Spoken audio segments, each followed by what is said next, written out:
What's going on, everybody? This is dkdynamite, and today we're going to be talking about the announcement that blew everyone away over at COD Next, 2 maps coming after Urzikstan, plus the insane overhaul that changes Warzone forever. Definitely stay tuned. But before we jump into that, be sure to hit that subscribe button down below, drop a like, and also as a reminder, we got plenty of brand new content going up over on dkdynamite.com, expanding on all the coverage you're seeing here on the channel, just in the form of articles on the website and plenty of tweets over on Detonated's Twitter. There has been so much going on over the last week when it comes to the COD Next reveal event, the beginning of the beta, so much information flowing in for multiplayer, Warzone, even zombies. I've been breaking everything down in the best way that I can here on the channel and over with my team on Detonated. But as a bit of a FYI for what's been going on with the new Urzikstan Warzone experience, we were able to get our hands on the map for the first time over at COD Next, and obviously this map won't be released until Season 1, which begins, I believe, on December the 6th, unless the season does get delayed. Unfortunately, there were some tech issues with the COD Next playthrough. In my very first match, I managed to squad up with the World Series of Warzone winners.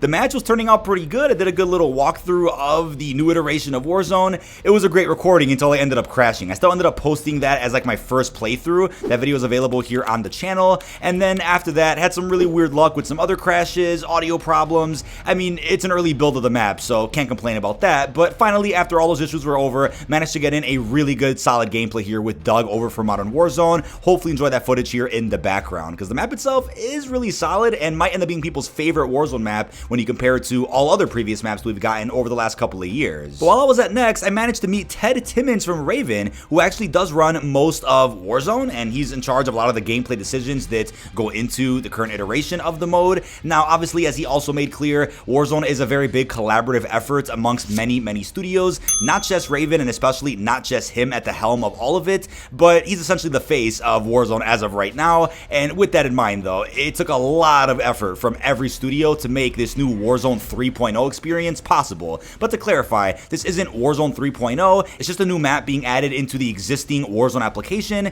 that came out last year with Modern Warfare 2. With the Modern Warfare 3 integration coming to this new Warzone map, though, it does essentially make this feel like Warzone 3.0, and a lot different from the Warzone iteration that came out last year after COD Next and the mode that we've been playing over the last couple of months. So as Timmons did tell us over in the pre-brief before COD Next, they've been cooking and they're about to give us some food. So the movement is exactly the same as what we have right now inside of Modern Warfare 3. You can get a taste of that right now if you're playing the MP beta, and obviously tweaks will be made to ensure that the movement makes the most sense in a battle royale experience. They mentioned that they've adjusted the mantling to better fit the environment of Warzone. It's not an exact one-to-one to MP for obvious reasons with scaling and whatnot. They have a really good partnership right now with Sledgehammer to ensure a very smooth integration with Warzone come this fall. They mentioned that the Stim tactical boost is coming back with Season 1. There's lots of UI updates, red dots on the minimap, tac map color changes, weapon and loot rarity is back. There has been a big backpack update. That's a bit of an expansion to where now you can see a dedicated ammo slot next to your primary loot so you don't get confused. Blue armor plates have been added back.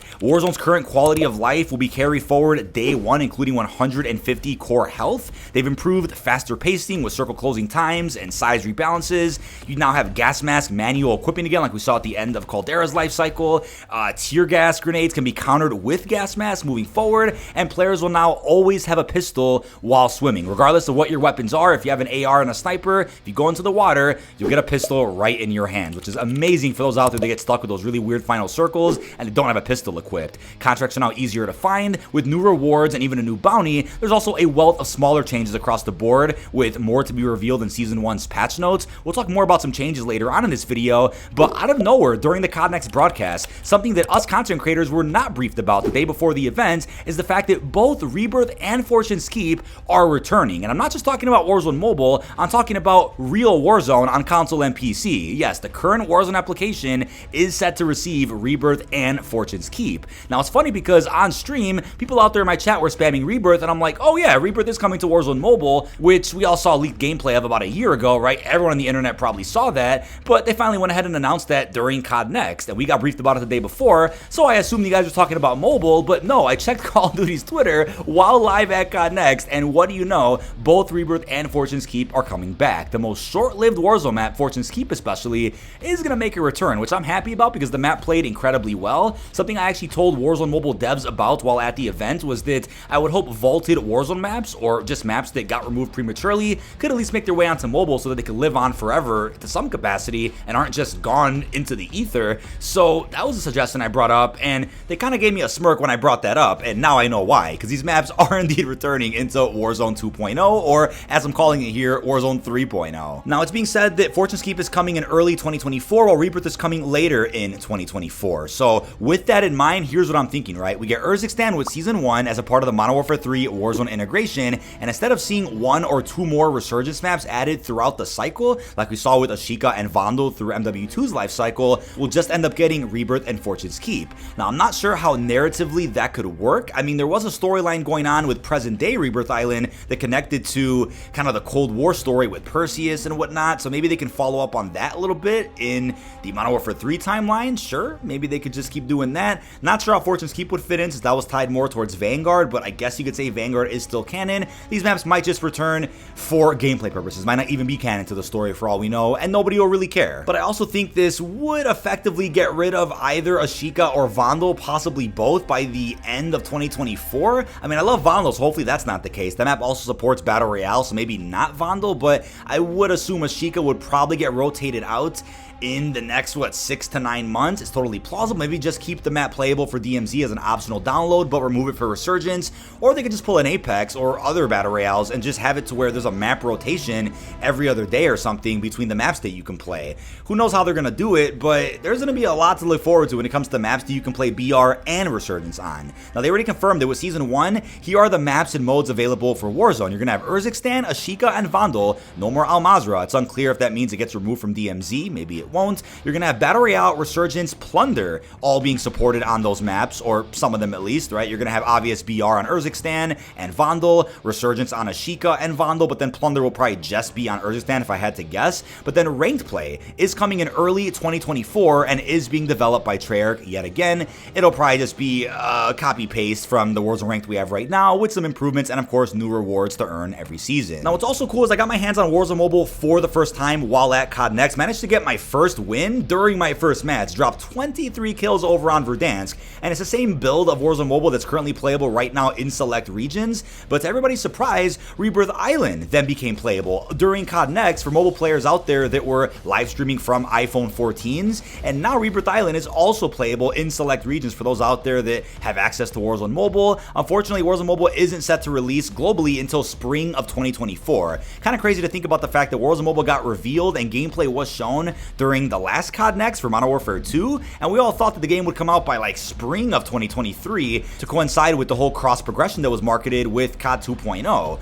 But if it's spring 2024, then that's wild, but still something to look forward to if you guys out there want to go ahead and level up your Modern Warfare 3 content while playing on your mobile device. But to circle back to some more gameplay updates here with what I'm calling Warzone 3.0, I get it, it's not Warzone 3, but I'm just calling it that for the sake of this video. They did mention that the big game bounty contract is indeed returning. There will be new MW3 tactical lethals and kill streaks added into Warzone. They have updated Champion's Quest, but that's not coming until later in season for Season 1, and teams will drop the contract now if killed on their 6th game. So for those out there that get the 5 wins, get Champion's Quest, spawn into that 6th match, but die, they'll actually drop the contract for other players to just randomly pick up, and then they could attempt Champion's Quest in that game, which is crazy. There's also a new zipline you can interact with on Urzikstan. There's redeployed drones that move a lot faster now, horizontal ziplines, a moving train, essentially a moving point of interest with a handbrake that you can stop, and you can kind of control where it goes to kind of navigate around the map as a circle does collapse. UAV towers and buy stations are on the train.